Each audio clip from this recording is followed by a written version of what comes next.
Okay, privilege mitigating circumstances at ordinary mitigating circumstances. So, alam naman natin yung mitigating circumstances, yun yung nagbabawas ng penalty.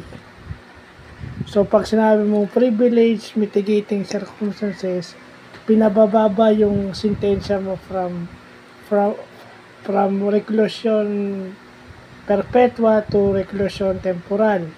Yun. Yun ang example ng privilege mitigating circumstances.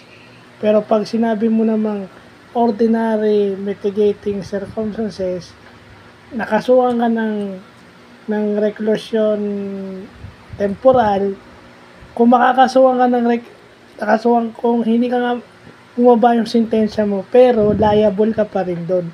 Makukulong ka pa rin, mapaparusahan ka pa rin ng reclusion temporal. Ang magagawa lang nung ordinary mitigating circumstances is binabalang yung sentensya mo pero hindi ka absuelto. May kasalanan ka pa rin. O yan. Yun ang pagkakaiba ng mitigating circumstances ay yung privilege at saka ordinary. Yung ordinary, nandun pa rin yung liability mo.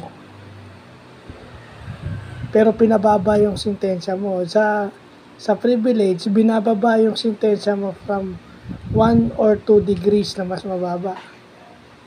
Pwedeng aresto mayor, pwedeng magiging aresto minor na lang.